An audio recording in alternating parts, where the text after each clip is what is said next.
Segue internado em Baipendi, Minas Gerais, o diretor do Parque Tecnológico de São José dos Campos, Marco Antônio Halp. Ele seria transferido para São Paulo hoje, mas teve uma arritmia cardíaca e baixa pressão arterial.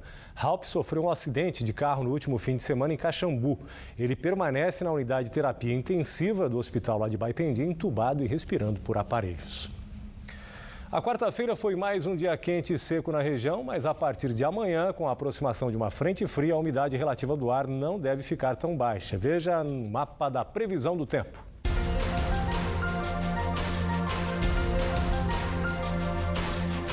Na Serra da Mantiqueira, as temperaturas continuam baixas ao amanhecer. Em Campos do Jordão, a quinta-feira vai começar com mínima de 7 graus. Com céu azul e sol, os termômetros sobem rapidamente e chegam a 22 graus à tarde, em São Bento do Sapucaí.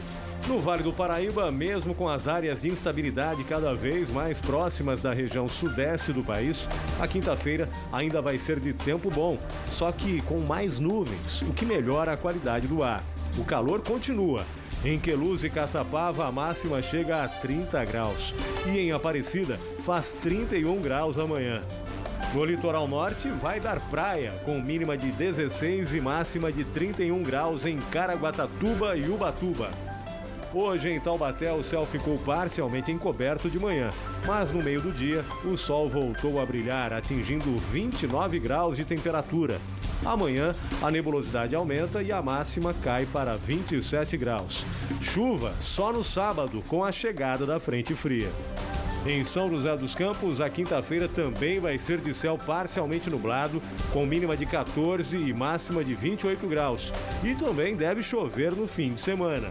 Em São Sebastião, vai fazer calor de 32 graus amanhã. As ondas devem atingir 1 metro de altura e os ventos quase 4 quilômetros por hora. O Band Cidade mostrou esta semana que a frota de veículos da região aumentou assustadoramente na última década. A consequência disso é um trânsito cada vez mais congestionado. Enquanto o transporte público continua ineficiente, a bicicleta torna-se uma alternativa de locomoção. Em Taubaté, por exemplo, tem muita gente deixando o carro na garagem e indo trabalhar pedalando. E há também quem use a bike como ferramenta de trabalho. Ela pode ser chamada de magrela, camelo, bike. Cada um chama de um jeito essa companheira, a popular bicicleta. Quem gosta de ir para lá e para cá em cima das duas rodas, guarda nos pequenos detalhes essa paixão. O André trocou o carro pela bicicleta. Há 5 anos, é a magrela o meio de transporte dele.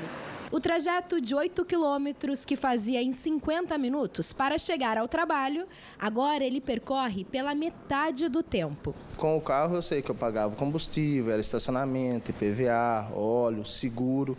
E já com a bike eliminei todos esses itens. Economia no tempo e no bolso. Os gastos do André diminuíram em torno de R$2.000 por mês. E se reduziu por um lado, o que aumentou mesmo foi o amor pela bike. O comerciante tem 15 bicicletas. Algumas são os xodós dele. Eu gosto do Palmeiras, então eu resolvi personalizar ela assim. E eu tenho, sim, algumas desmontadas que estão esperando peças chegarem e eu tento montar elas o mais originais possíveis. Quem anda de bicicleta, além de se exercitar, ter mais resistência, também tenta controlar o estresse que o trânsito gera. E por aqui em Taubaté tem cerca de 17 quilômetros de ciclovias em que trabalhadores passam e utilizam esse meio de transporte para prestar serviços. Eles são chamados de Bikes Boys. Rafael é um deles. Ele saiu da correria de São Paulo e há 4 anos veio para Taubaté.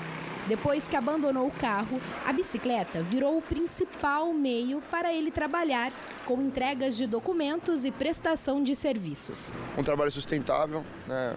Hoje a gente pensa muito nisso, economia, né? Então a bike hoje, para quem tem resistência, utiliza ela como transporte, eu utilizo ela para tudo, transporte, fazer o serviço.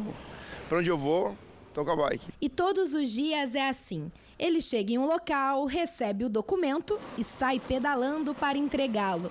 Serviço que ele começou a implantar na cidade, passando por Tremembé também. O cliente liga, sabendo que é um serviço mais ágil e a gente leva documento, busca, é uma emergência, às vezes a pessoa esqueceu a chave em casa, ou até mesmo já aconteceu do cliente trancar a chave do carro, ter que buscar a chave dele reserva na casa dele para ter que, sabe, atender o socorro.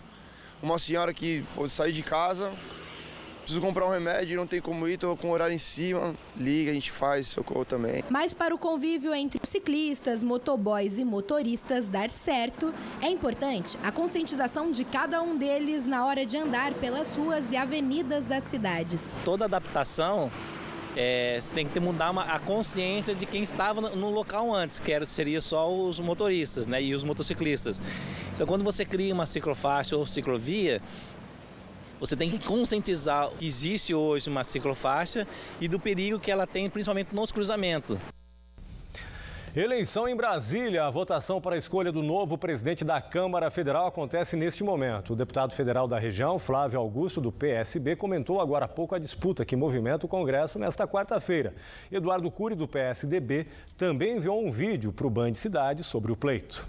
Nós vemos uma Câmara dos Deputados exatamente rachada, são muitas linhas, muitas vertentes que estão concorrendo aqui. Se você vai ver as propostas que cada parlamentar está apresentando como futuro presidente dessa casa, são propostas corporativistas, as propostas não atendem o anseio da população e o nosso anseio de que o processo contra o deputado Eduardo Cunha continue nessa casa, né? A maioria dessas pessoas que estão postas não querem que esse processo continue, então eu espero que de fato a gente consiga fazer com que tudo isso que está parado como água suja nessa casa comece a se mover para que no momento oportuno a gente possa de fato fazer a mudança necessária aqui no Parlamento brasileiro. Daqui a pouco nós vamos votar para a escolha do novo presidente da Câmara depois da renúncia de Eduardo Cunha.